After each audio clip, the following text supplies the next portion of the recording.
तो दोस्तों, चलिए आज फिर से सुनते हैं कहानी का अगला भाग, जिसका नाम है, जैसा कि आप सब जानते ही हैं, चांदपुर की चंदा पार्ट 17।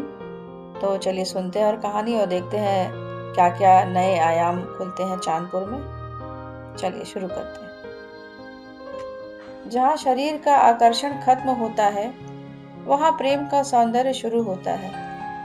फिर प्रेमी करीब रहे या दूर रहे, वो मिले या बिछड़ जाए, बिना इसकी परवाह किए वहाँ प्रेम किया जा रहा होता है। एक ऐसा बेशर्त प्रेम जहाँ प्रेम मांगना नहीं, प्रेम देना ही मुख्य कार्य बन जाता है। तभी तो खाने से पहले उसकी याद आती है कि उसने खाया होगा या नहीं। जागने से पहले एक बार सोचा जाता है कि रात को उसे नींद आई थी कि नहीं। और कई बार तो ऐसा होता है कि थकान उसे होती है तो अपने पैर भी दुखते हैं। भूख उसे लगती है और खाया खुद नहीं चाहता है। शायद प्रेम की तमाम फिल्मी परिभाषाओं से अलग ये प्रेम की सबसे उदात्त परिभाषा है। यही प्रेम की संवेदनशीलता है, यही प्रेम की ऊर्जा है। यही ऊर्जा आत्मा के लिए ईंधन का काम करती है। ये ईंधन न हो तो आदमी सूखने लगता है। इधर जैसे जैसे दिन बीतते जाते हैं, पिंकी महसूस करती है कि मंटू का प्रेम उसके बुझते जीवन के लिए सबसे बड़ा ईंधन था। जिस ईंधन के सहारे पिंकी ने तमाम जीने की वजहें पैदा कर ली थी, लेकिन आज वो सारी वजहें सूखकर निराशा की पोटली में बंद हो चुकी है। और कोई ऐसी तरकीब नहीं है जो उसकी इस बंद पोटली की गांठ को खोल दे। बस यही कारण है कि वो आज आधी रात को घर से भाग जाना चाहती है सरयू किनारे खड़े होकर खूब चिल्लाना, या फिर रोकर कहना, ये मंटू, चलो न नाव खोलो, अपनी चंदा को चांदपुर से दूर करो। लेकिन नहीं, पिंकी यही करेगी, घर से भाग जाएगी। क्या इतनी कमजोर है वो? नहीं नहीं, घर से भागना कायरों का काम है। पिंकी को सम्मान के साथ चांदपुर से विदा होना है, सम्मान के साथ। लेकिन कैसे? बस यही तो पता नहीं है। आखिर एक लड़की समाज की क्रूर वर्जनाओं से कैसे लड़ाई लड़ेगी? आजकल मन इन्हीं द्वंद्वों में उलझा रहता है, और देखते ही देखते इस नन्ही गौरैया का पंख उस द्वंद्व की जाल में फड़फड़ाने लगता है। कहीं जाने का मन करता है, न किसी से बतियाने का। बस सुबह और शाम चूल्हा जलाती है, बुझाती है, लेकिन ये नहीं समझ पाती है कि उसके भीतर जो आग है वो कब बुझेगी। आज जब से उसने मंटू की चिट्ठी पढ़ी है, तब से ना जाने क्यों बाढ़ में बह चुकी उसकी किताबें, उसके तमाम नोट्स और उसकी कविताएं, वो महादेवी जी के चित्र, मेहंदी की डिजाइन, सब बहुत याद आ रहे हैं। ऐसा लगता है किसी ने एक हाथ काट कर दूसरे हाथ में उसे पकड़ा दिया है। रात के 9:30 बज रहे हैं। अचानक दरवाजे से चाचा ने पुकारा, पिंकिया रे पिंकिया। पिंकिया की तंद्रा टूट गई।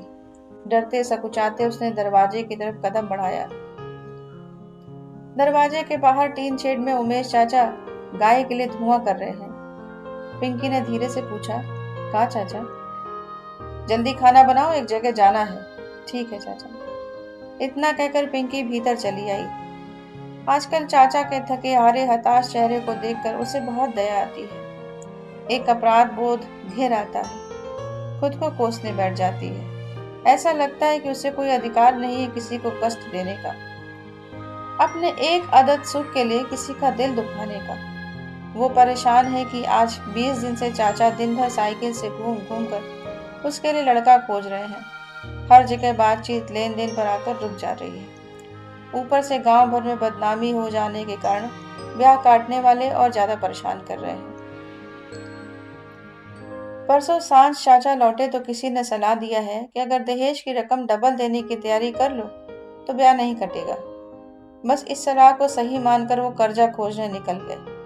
सुबह से शाम तक कई जगह जाकर पूछा है कि कोई चांदपुर में जो उमेश चौधरी का खेत रेहन लेकर दहेज की रकम का इंतजाम कर दे। है कोई ऐसा? कहीं से जवाब नहीं आया। आखिर कौन खेत लेगा जी? चांदपुर दियारा में खेत होने से अच्छा खेत ना होना। ऊपर से कल सांझ को दीना की मेहरारू ने चाचा के सामने ही चाची को सलाह दिया, ए मैना, तुम अपना झुमका क्यों नहीं बेच देती? उमेश गाय बेच दे। बलिहार में एक अच्छा लड़का है, थोड़ा बहुत दे देंगे तो पिंकी जीवन भर खुश रहेगी। ये सुनते ही उमेश तैयार हो गए, लेकिन चाची ने उमेश की 7 पुश्त की बहनों का हिसाब किताब 1 मिनट में कर दिया। तुम ही बड़का दयालु बने हो। उस चिनार के लिए गाय बेचोगे? ससुराल में सुख किस्मत से मिलता है, दान दहेज से नहीं।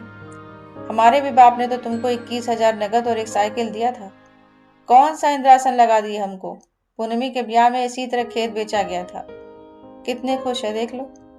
कान खुलकर सुन लो, हम इस हरजाई के लिए एक टूटी हुई चूड़ी नहीं बेचेंगे। झुमका तो बड़ी दूर की बात है। चाची बोलती रही, चाचा सिर झुकाए सुनते रहे। दीना बोट कर चली गई। खाना बना रही पिंकी चूल्हे के सामने बैठकर रोती रही। पूनम ने खटिया में अपना सिर छिपा लिया। आजी और माई एक दूसरे का मुंह देखती रही। लेकिन मामले को संभालने के लिए बड़ी देर बाद उमेश ने कहा, रेवती वाला लड़का ठीक है, बस पिंकी से 20 बरस बड़ा है। उसकी पहली बीवी मर गई है। वो तो तैयार है ब्याह करने के लिए, कह रहा है 1 पैसा मत देना। लेकिन दीना कह रहा है कि वो 1 नंबर का पियक्कड़ है। चाची का गुस्सा फिर बढ़ गया। बड़ाई तो सुने थे ना तुम रमेशर के दामाद का। गांव में उसका भी तो हल्ला था कि लड़का विकास भवन में नौकरी करता है, 500 ऊपर वार कमाता है। ऐसा दामाद आज तक किसी अहिराने में नहीं आया। लेकिन जाकर देखो, आज रमेशर और रमेशर वो मरने के कगार पर खड़े हैं। गांव की सुनोगे तो गांव से विदाई हो जाएगी। हमको अब किसी भी कीमत पर इस रंडी को घर बैठाकर इज्जत का ढिंढोरा नहीं पिटवाना है। आज पूरा गांव जान गया है कि रमेशर वो की बहन के लड़के मंटुआ के साथ एक कौन लीला रची है। बस 10 दिन के भीतर इसका ब्याह तय न हुआ तो या तो घर में तुम रहोगे या हम। उमेश से बर्दाश्त नहीं हुई बात। थोड़ी देर में लगा कि सिर आज ही फट जाएगा। पिंकी और पूनम को कंपकपी छूट गई। पास पड़ोस वालों के कान खड़े हो गए। इसी बीच अचानक ढोलक झाल की आवाज सुनाई देने लगी। आवाज झांझा बाबा के दलान से आ रही थी। खबर थी कि बाबा की मेहरारू का तबीयत एकदम बिगड़ गया है। उनके प्राण छूटने वाले हैं, इसलिए आज दलान में सुंदरकांड का पाठ किया जाएगा। उमेश किसी घायल लहलुहान पक्षी की तरह खुद को घसीटते हुए अब बाबा के दलान में जाने को तैयार हो गए। तब तक किसी ने दरवाजे से आवाज दी, ए उमेश चाचा, बड़ा हो। आवाज सुनकर उमेश बाहर आ गए। आकर देखा कि 4-5 लोग खड़े हैं।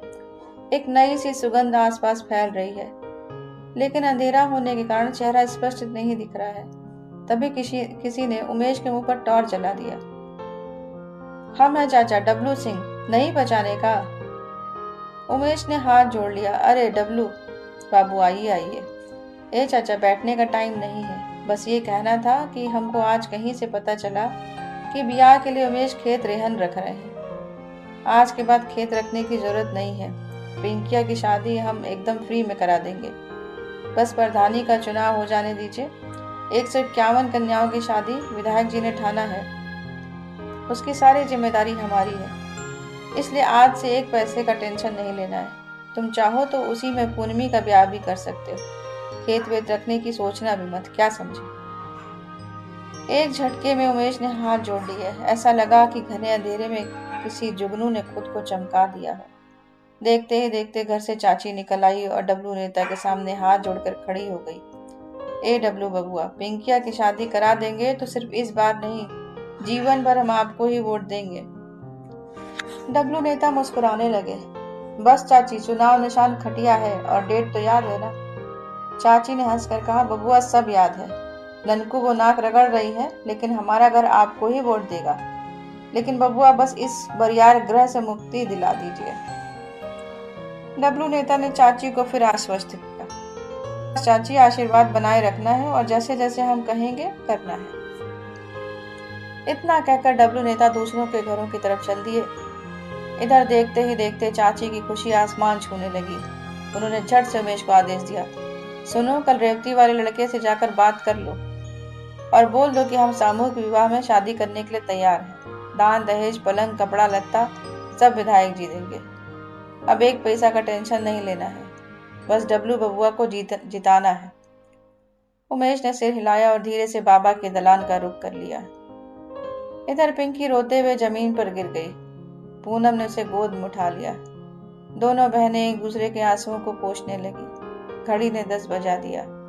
कहीं दूर कुछ कुत्ते भौंकने लगे, कुछ शराबियों की आवाजें आने लगी। क्यों पड़े हो चक्कर में, कोई नहीं है टक्कर में, 1 2 3 4 डब्लू भैया आपकी बार।